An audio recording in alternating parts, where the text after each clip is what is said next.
Friends, welcome to this lecture series on Aristotle. The topic of our lecture is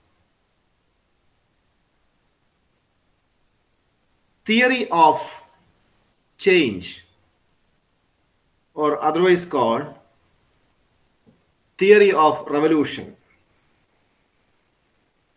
So you may see it as either theory of change of Aristotle or the theory of revolution of Aristotle. And in his book, Politics, Aristotle talks extensively about why societies undergo changes.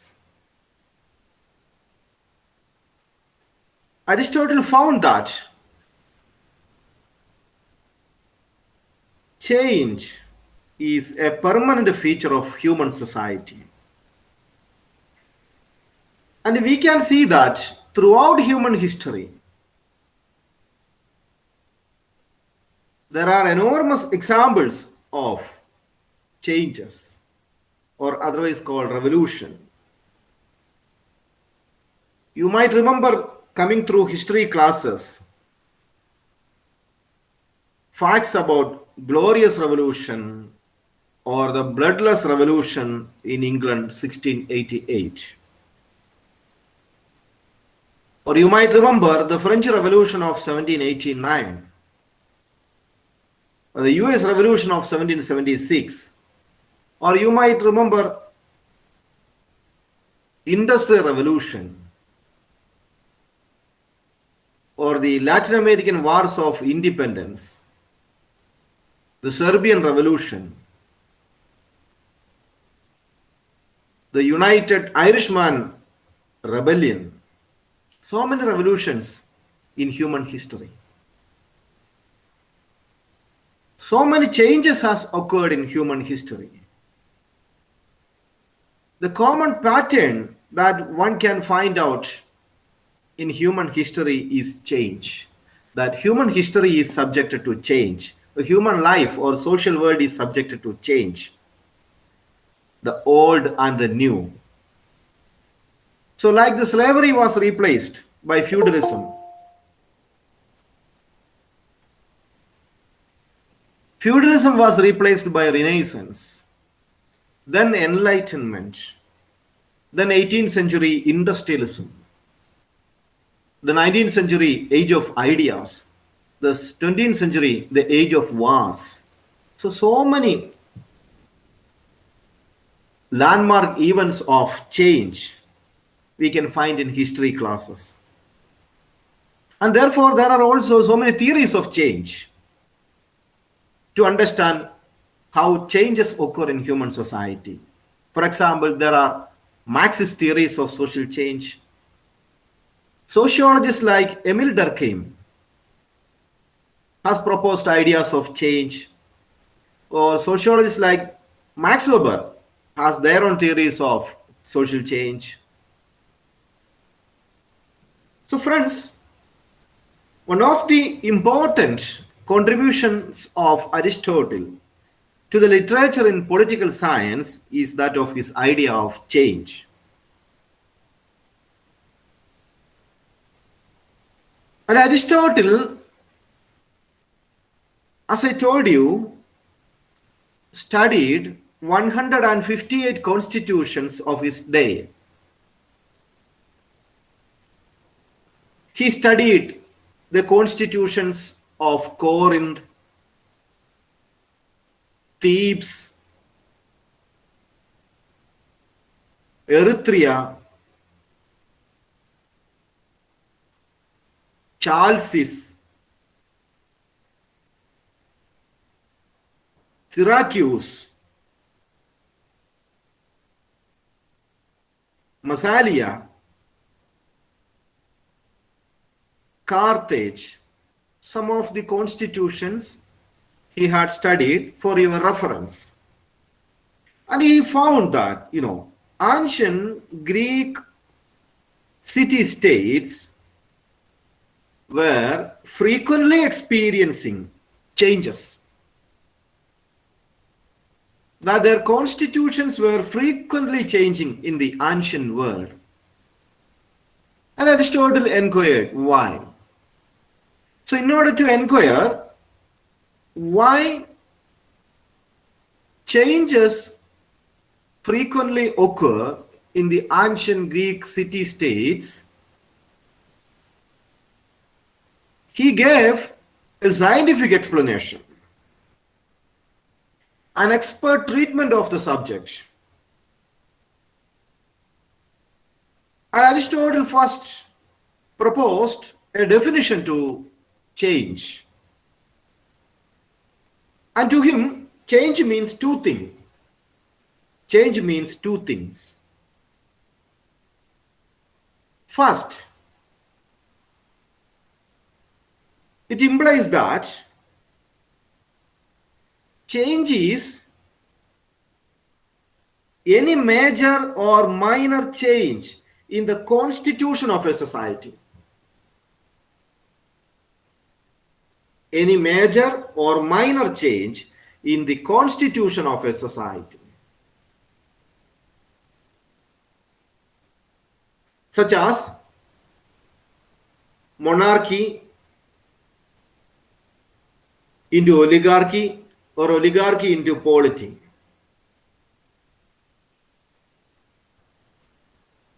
Second aspect of his definition of revolution is change implies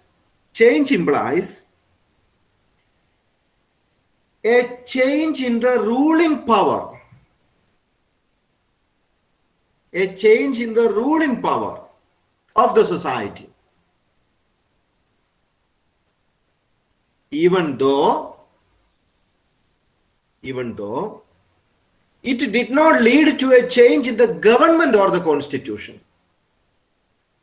That those who hold offices change, but the form of government does not change. That, according to Aristotle, is also change or revolution. First one, any major or minor change in the constitution of a society, it is said to be revolution.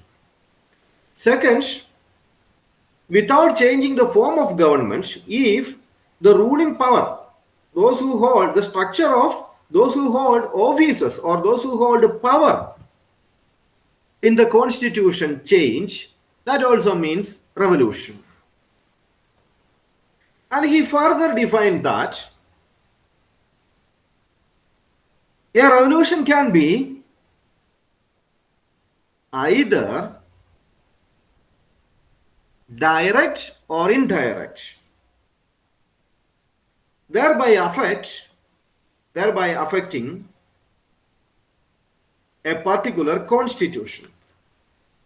That means it may be either direct or indirect, or implicit or explicit. But if it affects the working of a constitution, it is revolution. So, to simply put it, we can define that according to Aristotle, revolution is any change in the existing system,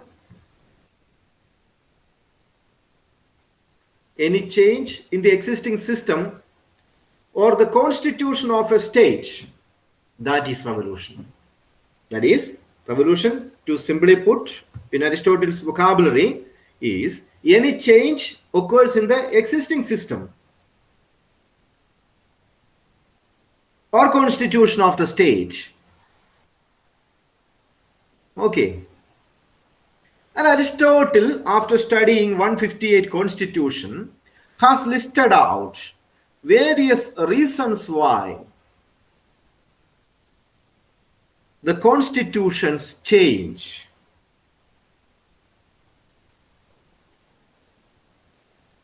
And he has identified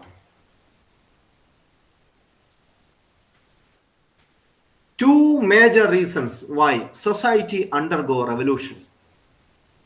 Society undergoes revolution because of two very important factors, and he advised rulers to take care of some of the important aspects of society once they are in power.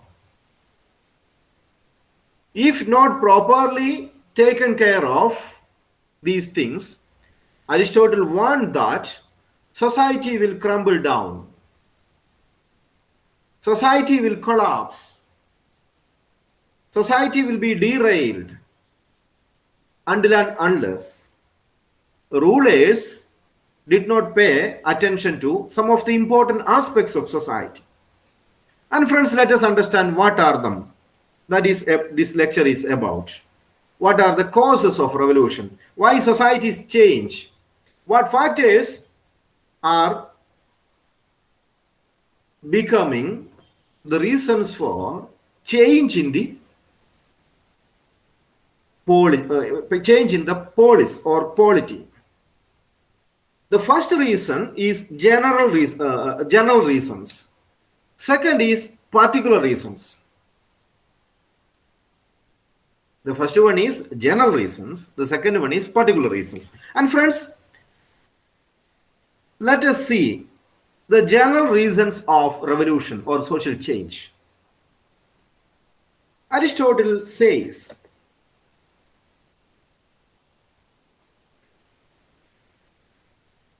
political order of any society can fail. After studying 158 constitution of several Greek city-states in the ancient Greek part of the world, Aristotle found that most probably societies may undergo revolution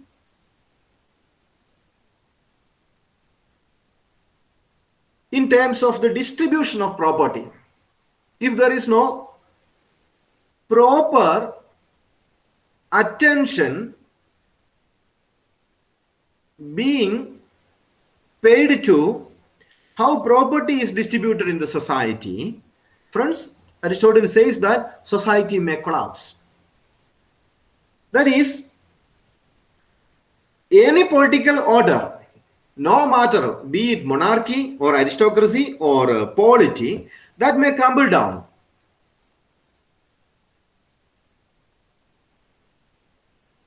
Corresponding to the distribution of property in that society. For example, friends, I can tell you a fact for your reference in this lecture about Aristotle's general reasons of revolution in society in terms of property distribution. 8.6% of global population occupies or owns 85.6% of global wealth. This is a fact I have taken from inequality.org that is available on Google. Inequality.org says that 8.6% of global population own 85.6% of global wealth. Friends, you see, that means 70.1% of world's wealth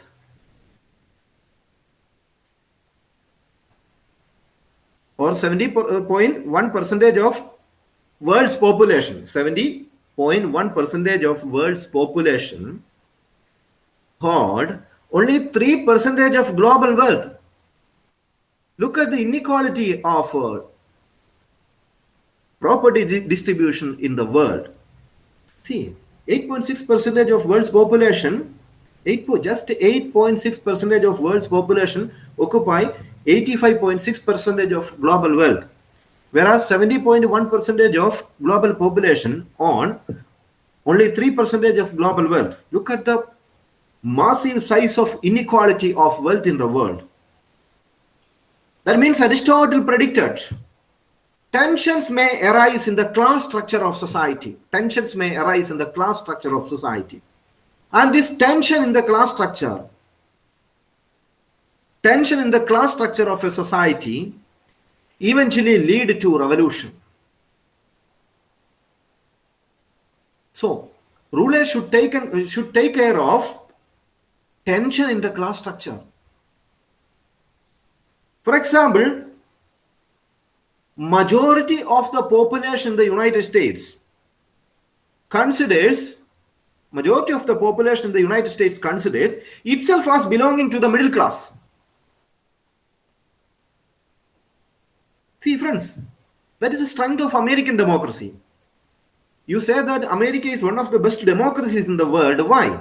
Because majority of the population of United States considers themselves as belonging to the middle class. But when it comes to India, friends, 70% of the population in India are below poverty line. 70% of the population in India are not middle class.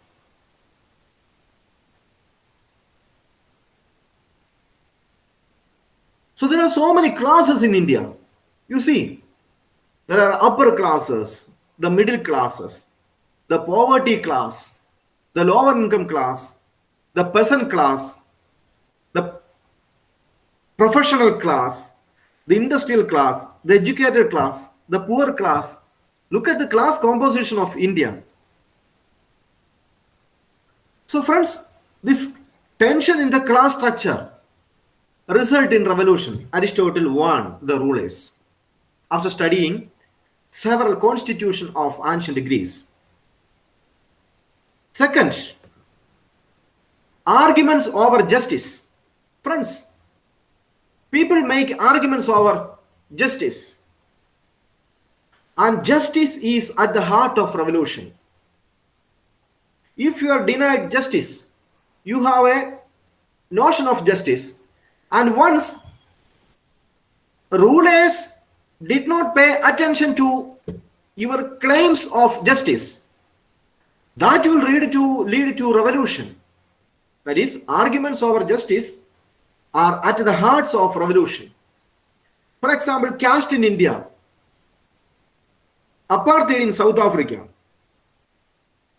the aboriginal groups in Australia, or women in the world, indigenous population in Africa,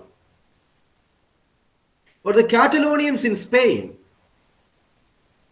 Friends, these are all, potential breeding grounds of revolution. If not properly checked, if not properly address their genuine demands, revolution may arise. So arguments over justice is a potential ground for revolution in society, according to Aristotle. And third, general reason. Aristotle stated in his book Politics that there is an increasing desire on the part of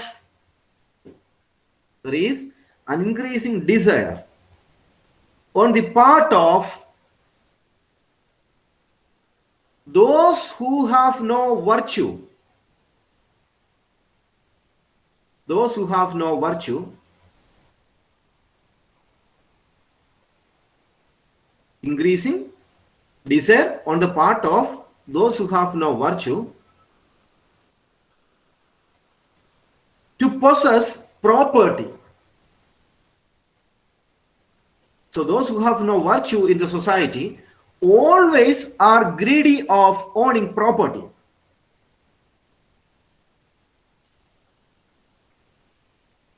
So money, wealth, too much property, or too many cars, too many consumer goods, too many costumes. Friends, our urge to occupy these kinds of things is called property. That not all the people in the society are virtuous, but people have claims to property. When they make claims to property, they are not making claims on the basis of their virtue. People simply make demands. And a ruler has to take into consideration these aspects of human behavior, that people have an increasing desire to own property, to possess property. That again result in revolution. That is, you know, people will make unjustifiable claims on property or wealth. That will cause revolution. Friends, a fourth dimension of general reasons of revolution, according to Aristotle, is inequality in society. Inequality in society. A cause of revolution is inequality. A general cause of revolution is inequality. That is, income, wealth, or road access, or basic infrastructure. These things may result in the dissatisfaction of people because they will feel that they are themselves unequal. So their notion of inequality will result in revolution.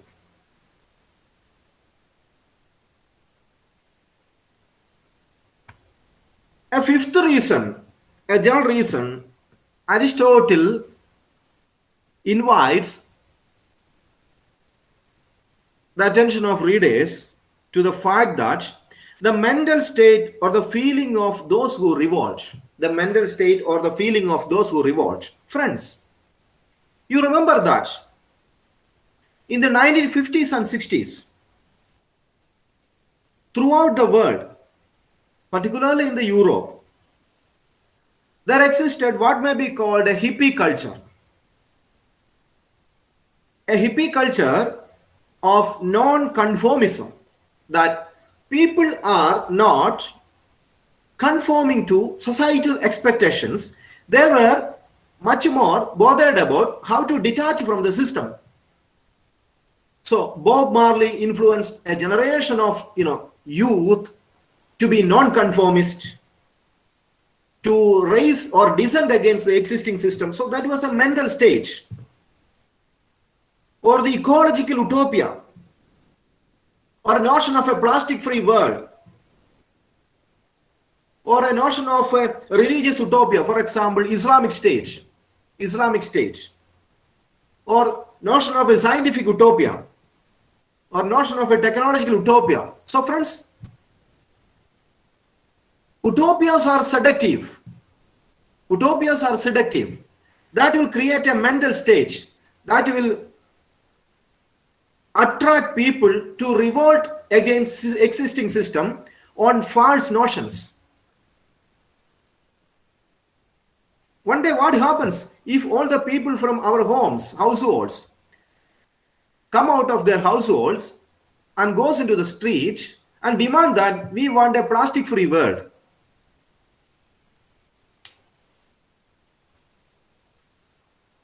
That's called, ecological utopia. That will never happen, friends. We cannot think about a plastic-free world as of now because our technology didn't grow that much. So these kinds of mental state being influenced by some potential sources can cause revolution. That's mental state. Aristotle warned the rulers about the mental state of rebels. And these are general causes of revolution, according to Aristotle. And besides these general reasons, Aristotle also listed out two other important factors to be considered. Two other very important factors to be considered in his discussion on general reasons of revolution. In his discussion on general reasons of revolution, Aristotle also has taken attention to two very important aspects and reminded rulers to be wary of these two factors. One is the psychological factors of the population. Second is the political nature of the revolution, the psychological factors of revolution as well as the political nature of the revolution, and what is the psychological factors of a revolution. So Aristotle has gone into detail about rebels or revolutions or social change, and he has used psychology to understand why a revolt takes place in society. Psychological factors. First one, he identified. First one, he identified that people will have desire for gain and profit. That is, most people in the world, for example, friends, all of us, if you are given with a choice, or simply imagine, God gives you a choice and you have two options. One is good life, other one is a room full of money. You can choose good life, and on the other side you have another choice, a room full of money. Friends, naturally most people will prefer the room full of money. That's what Aristotle says, that people are greedy of gains in life, greedy of profit in life. So some people, for example, study well. They never skip classes. They get degrees with good grades. And what happens?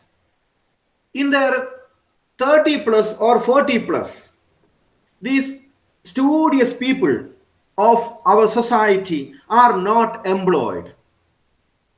That these people, when they were students, they were very studious, well studying, well mannered people, but they are not getting jobs in the 30 plus and 40 plus, fitting to their qualifications, and they end up nowhere. Friends,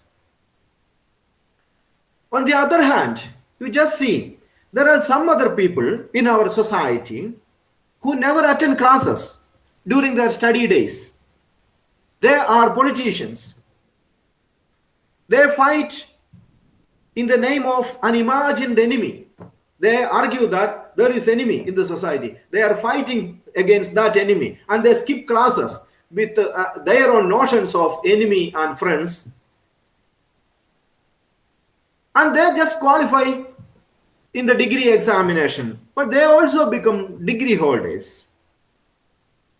But what happens if that people are employed with good salaries and they build big houses, buy cars, have wealth and bank balances?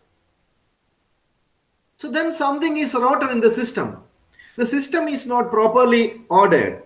So people start revolution. Naturally, people start revolution. They become Maoist or Naxals. They spread violence. So friends, this is a psychological factor of human behavior should be addressed very well by every ruler, by every government. The first psychological factor, desire for gain and profit. Second, a universal desire for honor and prestige. Humans have a universal desire for honor and prestige.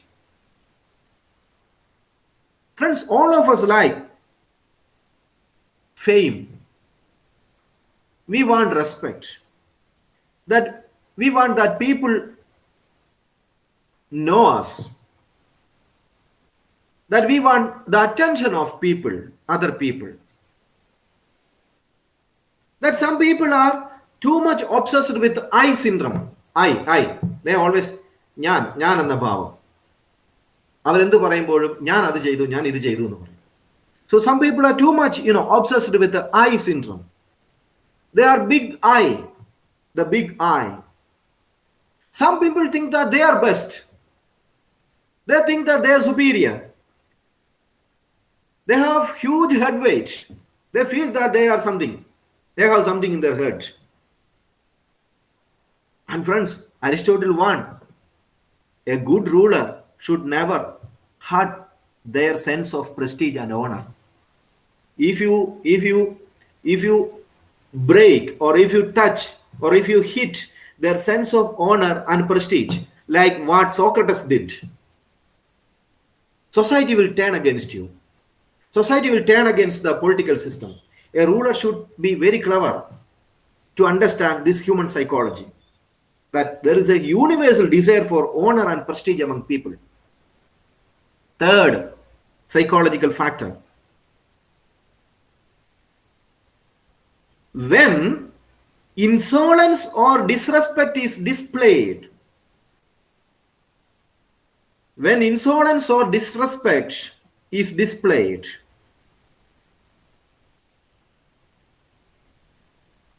especially when the state officials become haughty, H-A-U-G-H-T-Y, haughty, arrogant, and drunk with power, or pay no attention to the genuine problems of the people,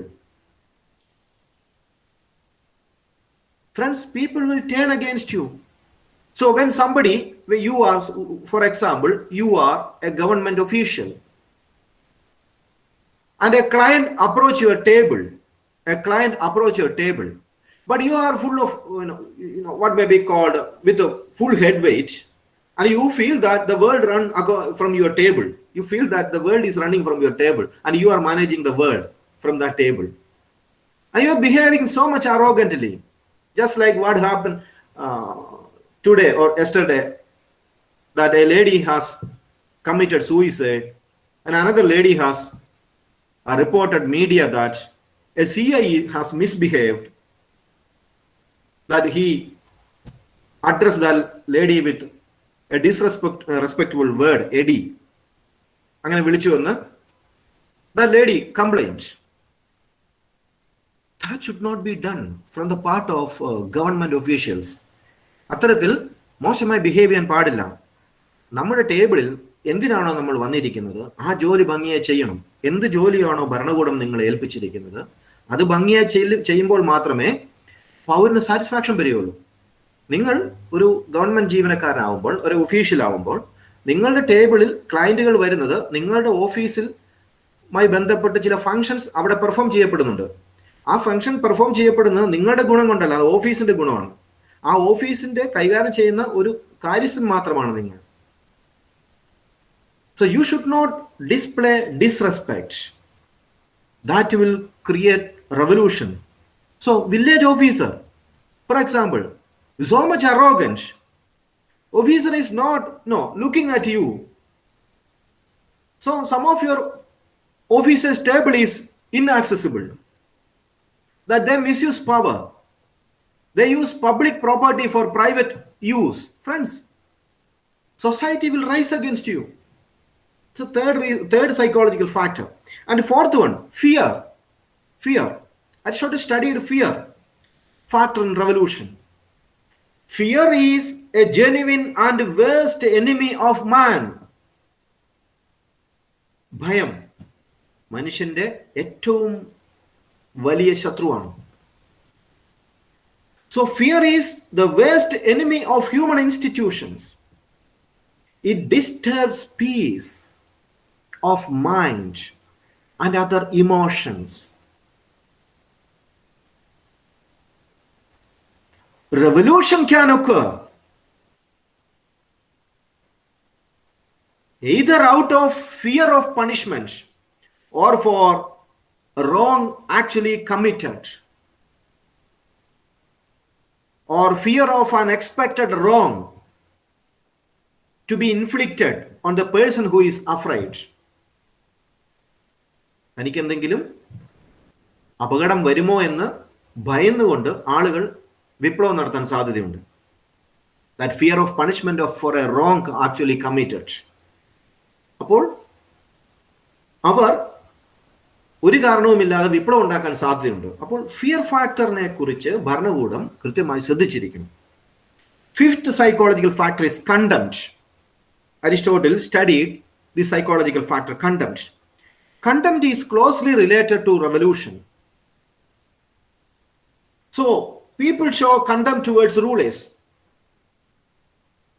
മനുഷ്യർ ഭരണാധികാരികൾക്കെതിരെ contempt കാണിക്കാൻ സാധ്യതയുണ്ട്, നിയമത്തെ പുച്ഛിക്കാൻ സാധ്യതയുണ്ട്, political and economic സിറ്റുവേഷനെ പുച്ഛിക്കാൻ സാധ്യതയുണ്ട്, social and economic ഓർഡറിനെ പുച്ഛിക്കും. The contempt is also due to inequalities, injustices, lack of certain privileges and the like. സമൂഹത്തിൽ കണ്ടംപ്റ്റ് വരുമ്പോൾ അതിനെ അടച്ച് ആക്ഷേപിക്കരുത്.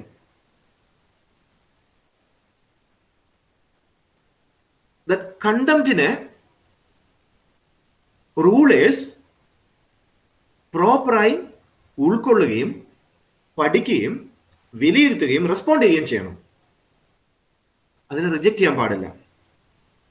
കണ്ടംപ്റ്റിനെ അടിച്ചമർത്തുന്നത്, അതിനോട് വളരെ എന്നെ പുച്ഛിക്കാൻ നീ ആരാണ് എന്ന് ചോദിച്ചുകൊണ്ട് റിയാക്ട് ചെയ്തു കഴിഞ്ഞാൽ ഭരണകൂടം അപകടത്തിലേക്ക് പോകും എന്ന് അരിസ്റ്റോട്ടിൽ പറയുന്നു. കാരണം കണ്ടംപ്റ്റ് ഒരു ഹ്യൂമൻ ബിഹേവിയർ ആണ്.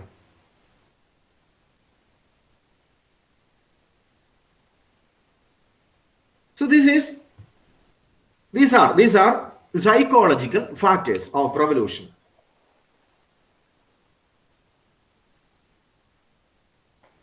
Then there is the political factors. Aristotle listed out political factors. What are the political factors? Aristotle says issues such as election intrigues, carelessness, neglecting small changes,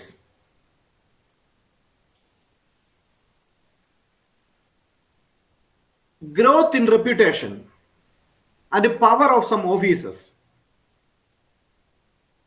or even balance of parties lead to deadlock and finally into revolution. For example, election maneuvering or election manipulation. So election manipulation greatly disturbs people's faith in constitutional process.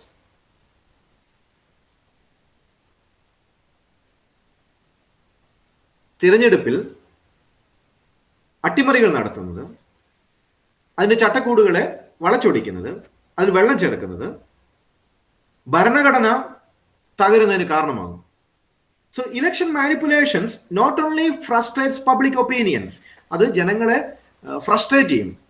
Election manipulations not only frustrates the people and the public opinion, but it also destroys virtue and good life.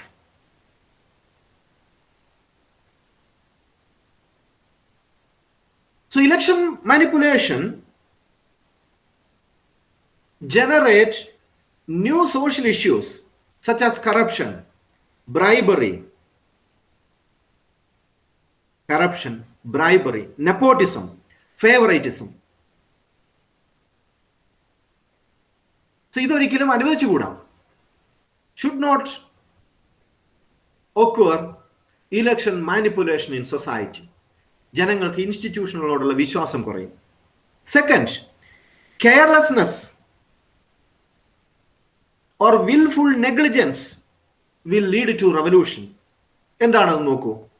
Willful negligence from the part of political officers. If the rulers are careless while selecting the officials, ഇപ്പൊ നിങ്ങൾ ഒരു CIയുടെ വാർത്ത കേട്ടു. ആ ജോലി perform ചെയ്യുവാൻ മാത്രം വർച്ഛയില്ലാത്ത ഒരാളാണ് അവിടേക്ക് തെരഞ്ഞെടുക്കപ്പെട്ടു എന്നുള്ളത് കൊണ്ട് ഇന്നൊരു സമൂഹം മുഴുവൻ അത് ചർച്ച ചെയ്യുകയാണ്. ഒരു വ്യക്തി ആത്മഹത്യ ചെയ്തിരിക്കുന്നു, മറ്റൊരു വ്യക്തി പരാതി നൽകിയിരിക്കുന്നു. അതിനു മുമ്പ് തന്നെ നടന്ന പല സംഭവങ്ങളുമായി ബന്ധപ്പെട്ട ഈ CIക്കെതിരെ ആരോപണങ്ങൾ വരുന്നു. എവിടെയാണ് പ്രോബ്ലം? ഭരണാധികാരികൾ, ചട്ടക്കൂട്, ഗവൺമെന്റ് റിക്രൂട്ട്മെന്റ് നടത്തുന്നതിൽ പ്രശ്നമുണ്ട്. ജനങ്ങൾ ഫ്രസ്ട്രേറ്റഡ് ആവുന്നു. That is carelessness on the part of rulers. Carelessness വന്നു കഴിഞ്ഞാൽ Anti-social elements would creep into institutions and subvert the entire constitution. That is what just happened.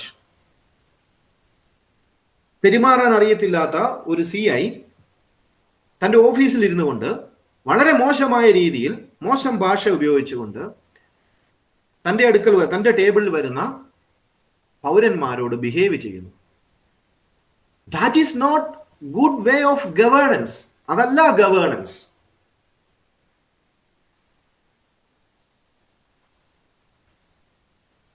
So in such conditions, the trivial matters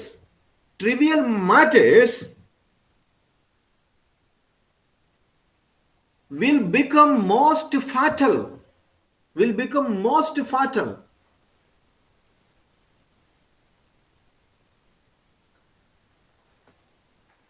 നോക്കൂ, demonetization or GST or fuel price, inflation, പണപ്പെരുപ്പം, or our dealing with China. So see, ചെറിയ കാര്യങ്ങൾ, but that will have fatal effect in society. അതുകൊണ്ട് recent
Friends, am I audible? Yes, sir. Yes, sir. കേൾക്കാം. Yes, sir. കേൾക്കാം. Okay. എന്താണ് പറഞ്ഞത്? വിട്ടുപോയി. Willful negligence and carelessness cause revolution. Willful negligence and carelessness cause. Okay. Willful negligence and carelessness cause revolution. Okay. Explain ചെയ്തില്ലേ? Explain ചെയ്തില്ലായിരുന്നു ആ point. Careless selective officials, antisocial elements will create into society and institution and subvert the constitution. Okay. And third point,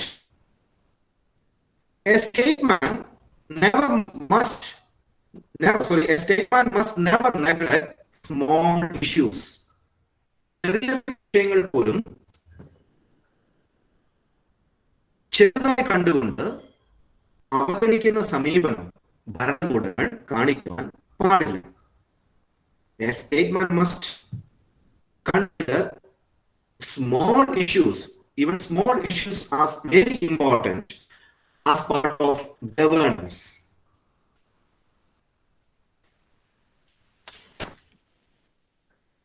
Third suggestion Aristotle proposed: a statement must never neglect any small issues relating to the governance.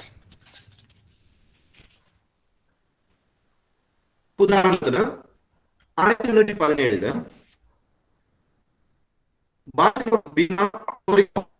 കേൾക്കാമോ? Sir, break ആവുന്നുണ്ട്. അയ്യോ,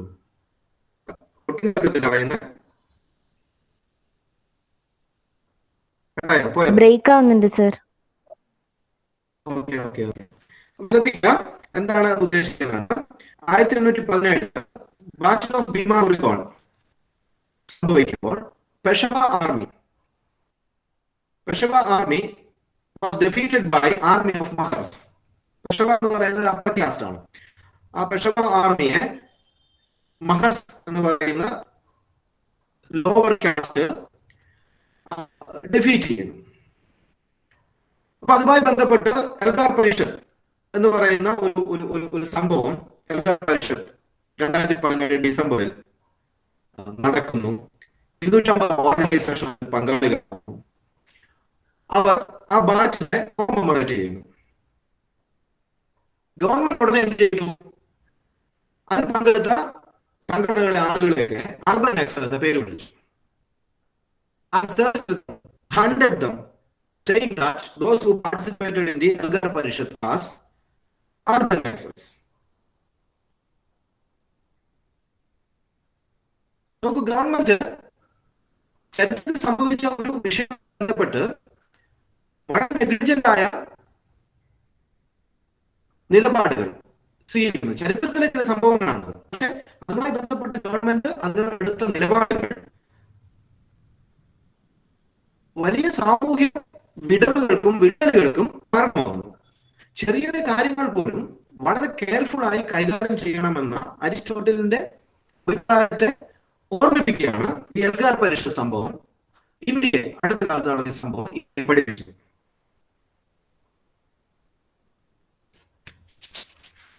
കൂടാതെ അരിസ്റ്റോട്ടല് നാലാമതൊരു കാരണം കൂടെ പറയുന്നുണ്ട്, political reasons.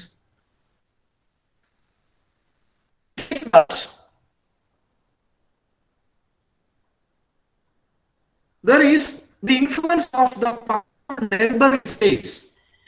There will be influence of the powerful neighboring states. This will have an impact on the constitution, especially when the constitution of your neighboring states are different from your own. When the constitution of your neighboring state is different, they will try to influence your constitution.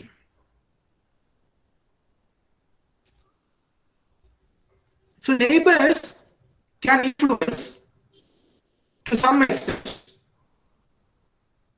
rebellion in your society and change in the constitutional structure.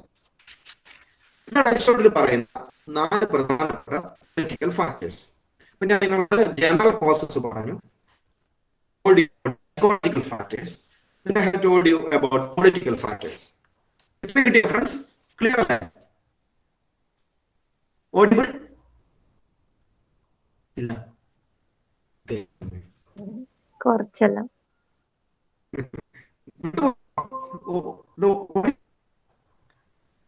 Sir camera off ആക്കി നോക്കുമെന്ന്. ശരി കേൾക്കും. ഇപ്പൊ clear ആണോ? ആ